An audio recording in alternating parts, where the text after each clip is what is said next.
I don't know if you guys can hear it, but there's been a dog barking outside of my house for like the last hour. It's really getting annoying. Anyway, immediately following the first two-part Yu-Gi-Oh! Chapter, we now have the second, the Wild Gang. And whereas the previous two-part chapter, the Cards with Teeth, ends up being much more important retroactively than this one is, as it introduced Kaiba, who is a very important character later on. Originally, this chapter was significantly more important as it gives us the backstory of Jinochi. He misses class, and everyone's worried about him because, as Honda says, he doesn't skip class. He doesn't miss class at all. He may suck at school, but he still gives it his best shot. So everybody's worried about him. They decide to go and check up on him after school, go back to his place and see if he's there, see what's up. And this is when we're introduced to Jinochi's dad, somebody who Honda knows and who Jinochi doesn't really like people to find out about. It turns out he's a useless angry drunk, which helps explain what we find out about Jinochi later on. Because as they are continuing on and Honda is explaining that it's because of his dad that Jinochi never has his friends over to his house, the group hears a guy being hassled by a large group of people wearing school uniforms from another high school, and it just so happens one of them is wearing the uniform from their high school, and it's Jinochi. He's running with a gang from another high school. And not even Honda seems to have any idea why he'd be doing this until they see this guy. I cannot remember his name, so I'm going to call him Alien Face. And Honda immediately seems to recognize him, but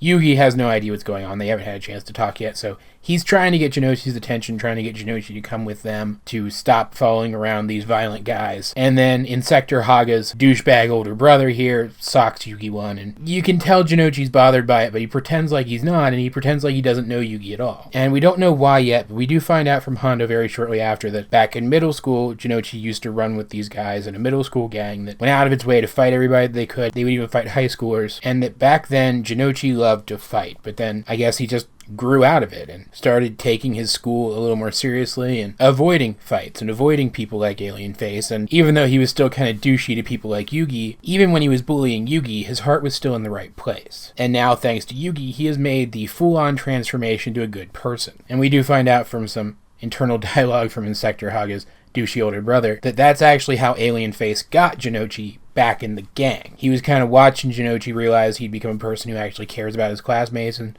threatened to beat the crap out of all of them if Jinochi didn't join back up with him. So they're back at their hangout, which is called, I don't know how to pronounce that, and I'm not even going to try. And just as Honda and Yugi and Anzu have narrowed down where he is, because of some stuff they heard the gang talking about earlier, and managed to get their hands on somebody from the gang and get a little bit of information out of them, Jinochi finally decides that he can't stand for what happened back out there on the street, that he can't stand for the fact that one of these guys hit Yugi, and he snaps and he hits Insector Haga's douchey older brother and knocks him out cold, and it's great. But in response, Alien Face and the rest of the gang beat Jinochi up, and they drag him off to some old warehouse that they call the torture chamber, and they are gone by the time that Honda and Yugi and Anzu arrive to try to get Jinochi out. This time they have literally no idea where they took Jinochi, and the situation's dire because we can see that at this torture chamber they've got 200,000 volt stun guns. Yeah, really. And we see that Alien Face here is apparently so pissed off at Jinochi that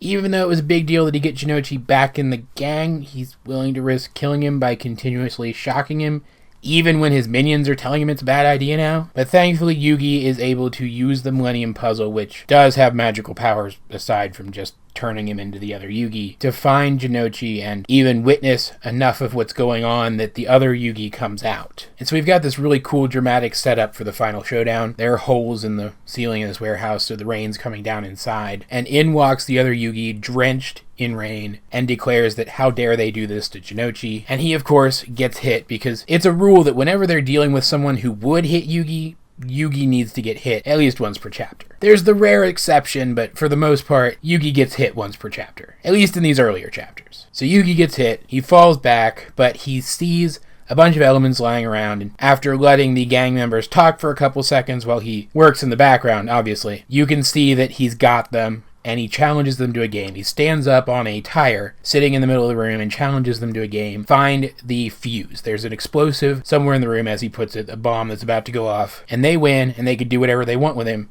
if they find the fuse, what's going to set it off. So they walk up to him all menacing like with their tasers out, and it's actually Alien Face who realizes they've walked into the rain coming through the ceiling. And he realizes if they turn on the tasers, now that they're drenched in rain, and now that there's this huge puddle underneath them, they'll shock themselves and tase themselves all at once. And that's the fuse that the other Yugi was talking about. But that's when the other Yugi declares that they've lost. And I love this. I love this game. It was such a good one. Because what he has done by putting himself up on top of the tire, he has not only protected himself from being shocked should they electrify the puddle beneath them by standing himself up on something that's made of rubber, but he's also drawn attention away from the actual fuse. Earlier, while he was struggling, Jinochi had knocked one of the guys over, and he had been knocked out, and he had one of the tasers in his hand. So when Yugi was on the ground after being hit, he turned the taser on, propped it up above the puddle, and then he strung the Millennium Puzzle up above the guy so that it was dripping water on his face, slowly waking him up. He wakes up, stirs, his activated taser falls into the water and tases every member of the gang all at once, leaving Yugi safe. And then it's just a short wait for the taser to short out, and Yugi's able to retrieve Jinochi. And I love these chapters so much. I love, first of all, that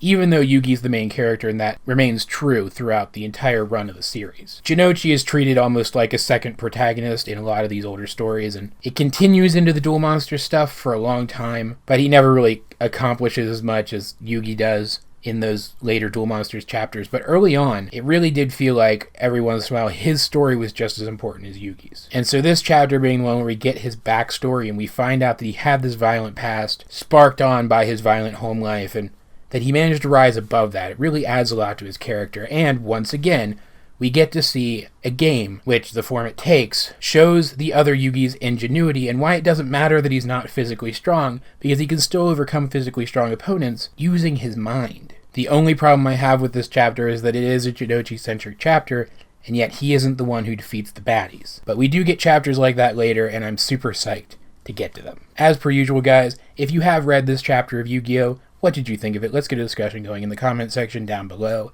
Either way, this has been AJ22, and I will talk to you guys later.